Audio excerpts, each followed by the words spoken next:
tarde, tudo bem com vocês? Hoje, nessa quarta-feira maravilhosa, nós iremos ver a matéria de ciências. Quem aí tá gostando desses temas que nós estamos trabalhando? Estou achando muito legal. Hoje, nós iremos fazer a partir da página 212.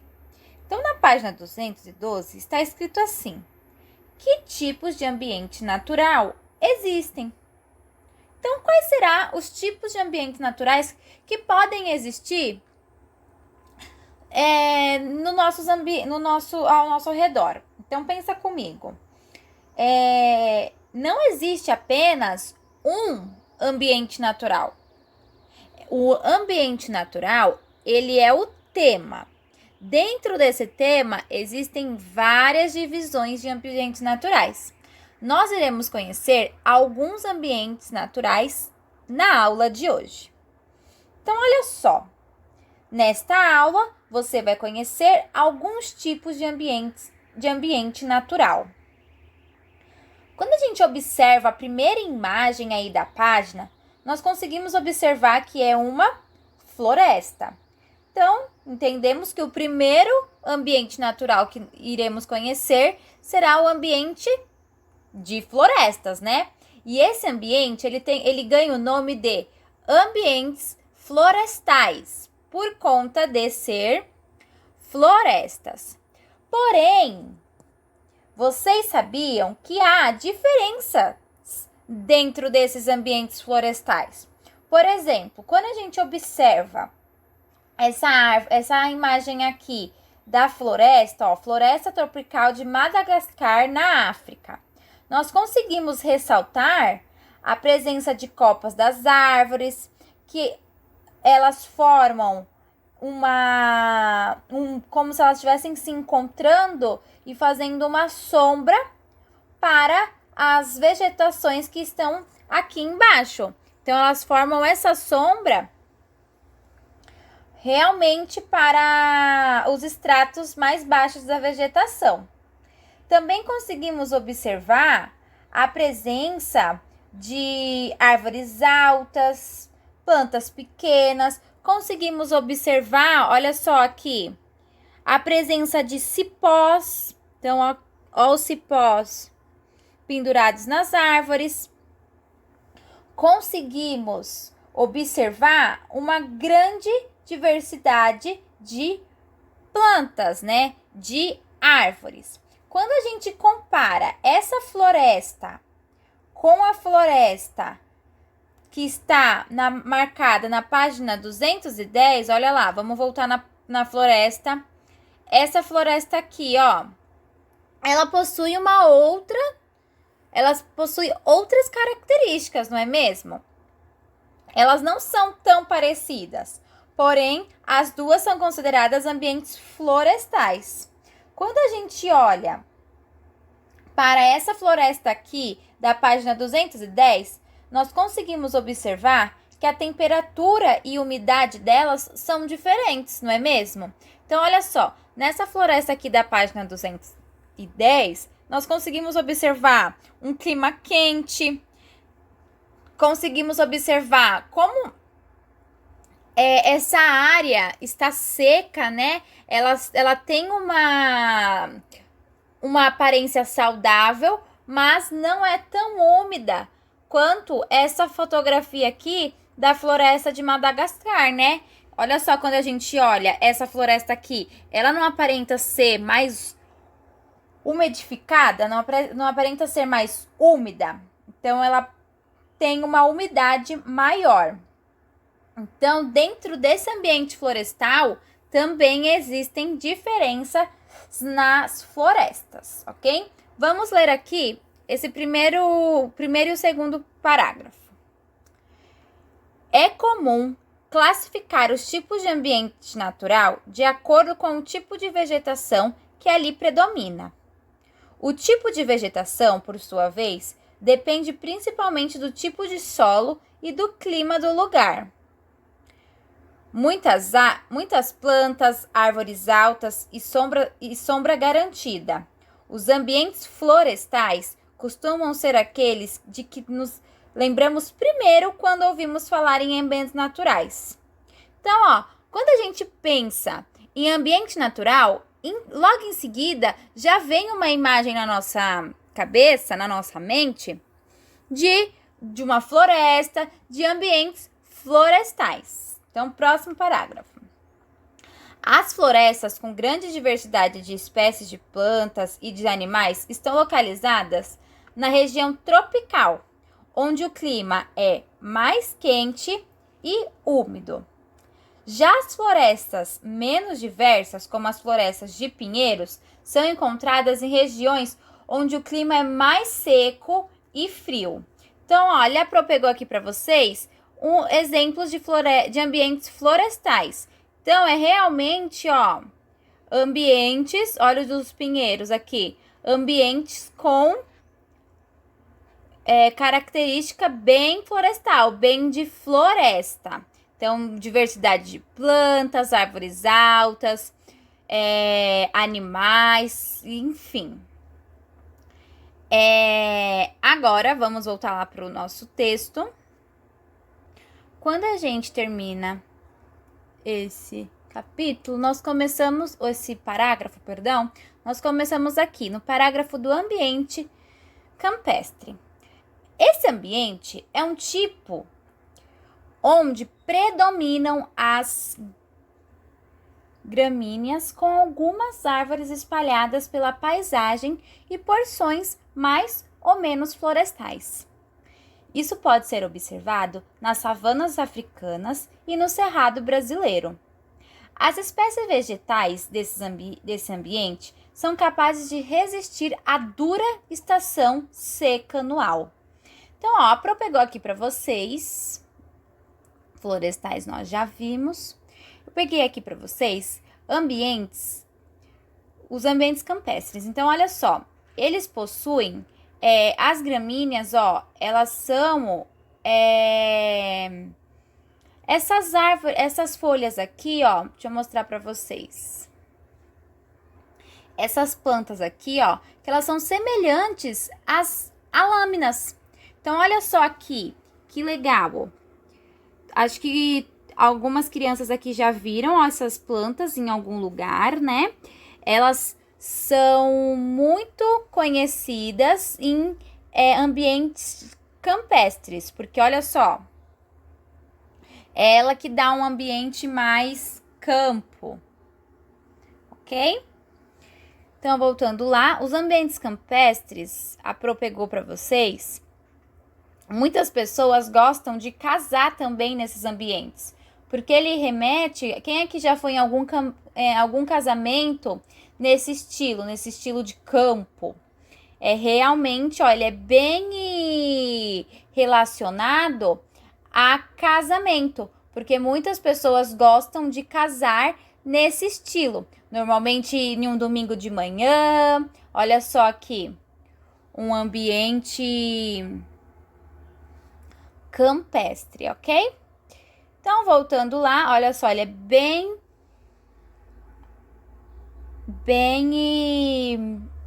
estiloso, tem um estilo único, um estilo de campo. Aqui, nesse tema de ambiente campestre, nós conseguimos voltar aqui na imagem da savana e observar que esse ambiente aqui, das savanas brasileiras, igual ele deu exemplo no nosso parágrafo, ele também é considerado um ambiente campestre. Porém, olha só, vou colocar aqui no Google, o Cerrado Brasileiro. Olha o Cerrado Brasileiro como ambiente campestre e a savana das Áfricas, olha só. Os dois ambientes, eles possuem características únicas, como, por exemplo, o clima. Então, mesmo que um ambiente seja nesse estilo, nós precisamos saber diferenciar um ambiente campestre e o ambiente desértico, que o ambiente desértico é o que nós iremos conhecer no próximo parágrafo, ok? Então, existem diferenças para esses tipos de ambientes naturais, tanto o ambiente campestre quanto o ambiente desértico, ok? Uma coisa muito importante de diferença dos dois é realmente o tipo de vegetação e do clima existente, ok? Então, olha só, as savanas e os cerrados brasileiros, esses exemplos podem ser grandes exemplos para exemplificar isso, ok? Agora, lá no parágrafo, para saber o que é o ambiente desértico, está aqui. Sem chuva na maior parte do ano, os ambientes desérticos abrigam somente animais e plantas que sobrevivem a pouca disponibilidade de água, ao solo arenoso e às temperaturas extremas. Então, olha só, a Pro pegou para vocês ambientes desérticos. Então, é realmente, bem com muita areia. Então, olha só, somente algumas plantas, somente animais e plantas que sobrevivem, olha só, o camelo, que sobrevivem sem muita disponibilidade de água. Então, por isso que esses ambientes aqui, eles são muito caracterizados pelo cacto. Porque igual nós estudamos, olha, o cacto, ele é bem verde. Então, o que a gente já estudou na matéria de ciências é que quanto mais verde a planta é, mais produção de água ela mesma produz para ela. Então, o cacto, ele consegue produzir o próprio alimento dele. Então, ele consegue produzir a própria água que ele necessita. Então, esse é o ambiente desértico. Ele tem uma alta temperatura, as temperaturas são extremas e pouquíssimas plantas, porque somente as plantas que sobrevivem à seca, a alta temperatura é que se proliferam aqui nesse ambiente, que conseguem sobreviver. Próximo parágrafo. Além dos ambientes terrestres, há também os ambientes aquáticos, como lagos, rios e oceanos. Neles, podemos encontrar grande diversidade de peixes, moluscos, crustáceos e outros animais que vivem na água. Então, olha só o que a Pro pegou para vocês. Ambientes aquáticos. O ambiente aquático, ele tem uma grande diferença que nós precisamos ressaltar, que é a diferença entre a água salgada e a água doce. A água salgada, ela está presente em mares e oceanos. Já a água doce, ela está presente em lagos e rios e etc. Também conseguimos observar a presença de recifes de corais aqui nessa imagem que o livro trouxe. Então, olha só o coral. Olha só. O recife de coral, olha só, coral com recifes de corais, ele é de extrema importância para esse ambiente. Por quê? Esses locais são locais que abrigam grande diversidade de seres vivos nos oceanos, ok? Então, os recifes, eles são muito importantes para o ambiente aquático, ok? Por último, aqui, próximos ao mar, temos ainda os ambientes costeiros, como os costões rochosos, manguezais e restingas. Então, olha só o que a Pro pegou para vocês. Os ambientes costeiros, eles são esses mesmos, que o mar fica bem próximo de uma costa. Olha só aqui.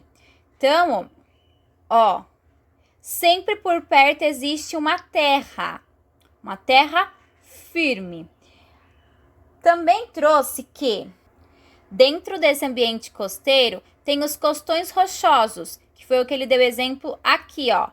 Esses costões rochosos, ele é um ambiente formado, então o costão rochoso é um ambiente formado por rochas, que se encontram sob influência dos mares. Então, olha só, as rochas. Muitas rochas. Ele pode ser considerado uma extensão do ambiente marinho, já que a maioria dos seus seres vivos são encontrados também nos mares e nos oceanos. Então, tantos os seres vivos que são desse ambiente aqui, eles estão dentro da água. Então, é como se esse ambiente costeiro, ele fosse uma extensão do ambiente marinho, do ambiente aquático, ok? Também ele deu exemplo de manguezal, manguezal. O manguezal, ele é um ambiente de transição que mistura a água doce de um rio com a água salgada do mar. Nele podemos encontrar espécies de plantas adaptadas para viver em solo pouco oxigenado ou com muita água. Então, por exemplo, essas plantas que estão próximas, essas aparentemente raízes do manguezal, ela consegue sobreviver tanto na parte de cima, com pouca água, tanto na parte submersa à água, que é lá embaixo. Então, ela consegue sobreviver com pouca água ou com uma abundância de água, ok? Além da fauna típica, serve de berçário para muitas espécies marinhas e terrestres. Então, ó, além dela representar uma fauna muito típica, ela também serve como casa, como berçário. Então, o que o berçário quis dizer nessa frase que a Pro disse? Berçário é quando é algo recém-nascido, quando é algo bebê. Então, as plantas, quando elas nascem, quando elas são, entre aspas, bebês, elas ficam nessa planta, tá? Agora, por último, que foi o exemplo que ele deu, as restingas. Então, olha só. Esse daqui é muito comum, as restingas, quando a gente tá em praia, a gente costuma muito ver elas. Porque, olha só, quem aqui já viu na praia esse tipo aqui de planta, ó? Esse tipo de vegetação, ele se forma no solo arenoso. Então, realmente, ele se forma na areia das praias e faz a transição com a floresta tropical, ok? Então, esses tipos de planta aqui, ó, nós já conseguimos ver muito presente nas areias, ok? Aqui, principais ambientes terrestres. Então, aqui ele trouxe o mapa, dividindo, olha a legenda, de verde, ambientes florestais, de marrom, ambientes campestres e de amarelo, ambientes desérticos. Então, na legenda a gente consegue observar isso, ó, que tudo que tá de amarelo, por exemplo, ó, são ambientes desérticos. O que está em marrom, ambientes campestres. Então, ó, e o ambiente que está em verde é o ambiente florestal, com diversidade. Então, ó, nesse mapa nós conseguimos ter a divisão de algum desses ambientes que nós vimos agora. Vocês vão observar a imagem e vocês vão responder a A e a B comparado no que a gente acabou de aprender aqui nessa aula, ok? Então, vocês vão fazer aqui a A e a B da página 213. Também vocês irão fazer esse jogo muito legal. Então, ó, no Mão na Massa, você vai jogar um jogo sobre diversidade de ambientes naturais brasileiros. Com o papai, com a mamãe, enfim, com quem tiver aí na casa de vocês. Conhecendo os ambientes brasileiros. O Brasil é um país repleto de ambientes naturais bastante diferentes entre si. Temos florestas, como a floresta amazônica e a Mata Atlântica, ambientes campestres, como os campos sulinos e a Caatinga e o Cerrado, ambientes alagados, como o Pantanal, e ambientes costeiros, como o Manguezal. Que tal conhecer melhor um pouco dessa diversidade? Então, olha só, vocês vão jogar em trio. Então, você, papai e mamãe. 2. Vocês vão destacar as cartas. Esse jogo é legal também, até se tem um almoço em família, que o primo ou a prima for aí na casa de vocês, vocês podem jogar, tá bom? Cada trio vai descartar as cartas das folhas 32 e 33. Então, do material de apoio. 3. As frases devem ficar em um monte, viradas para baixo. 4. Cada aluno deve receber 7 cartas. O primeiro receberá as cartas da Mata Atlântica, da Caatinga, e o segundo dos Campos Sulinos e do Pantanal. E o terceiro do Manguezal e do Cerrado. O jogo começa quando um dos jogadores pega uma das frases do monte. Ele deve ler a frase e observar os ambientes mostrados nas cartas que estiver segurando. Se a descrição se refere a um dos ambientes, ele forma um par e abaixa as cartas. Se a descrição não se refere aos ambientes mostrados nas cartas, o jogo segue sem que seja feito um par. A frase não usada deve ser separada, formando um monte à parte. 7. Quando as frases do monte principal acabarem, o jogo deve continuar com o monte formado pelas cartas que forem separadas e que devem ser embaralhadas e viradas para baixo para que o jogo recomece. 8. Ganha o jogo quem abaixar primeiro todas as cartas. Caso o professor veja que algum par foi abaixado errado, a frase desse par volta para o monte de frases não usadas e o jogo prossegue. Então, esse jogo ele possui o quê? 21 cartas que apresentam 6 ambientes naturais, 6 ambientes brasileiros: a Mata Atlântica, Campos Sulinos, Caatinga, Cerrado, Pantanal e Manguezal. E 21 cartas com frases sobre esses ambientes, ok? Vocês vão jogar com o papai e com a mamãe e aí vocês vão responder, as questões sobre o jogo que vocês jogaram. Tudo bem? Então, você conhecia todos os ambientes mostrados nas cartas do jogo? Enfim, são questões que vocês vão realizar depois de jogar. Com isso, vocês também irão escrever aqui, se vocês conseguiram entender a regra do jogo, vocês vão colocar o adesivo. Se vocês escutaram a opinião dos colegas do trio, se vocês aprenderam coisas novas. Lembrando que os colegas do trio são o papai e a mamãe presentes em casa, ok? Então, essa daqui é a atividade de vocês. Eu também irei enviar esse documento aqui, para vocês fazerem como atividade complementar, tá? Então, atividade de ciências do dia 12/8/2020. Explique com suas palavras como se caracteriza ou o que é cada ambiente. Então, a gente acabou de ver esses ambientes, vocês vão explicar com as palavras de vocês, ok? Então, eu não quero um copia e cola da apostila. Eu quero que vocês realmente entenda as características de cada ambiente, ok? Então, se vocês acharem também legal, vocês podem fazer igual a Pro faz, colocar no Google e se aperfeiçoando e se complementando sobre os ambientes, ok? Então, essa foi a aula de hoje. Um super beijo para vocês e até amanhã!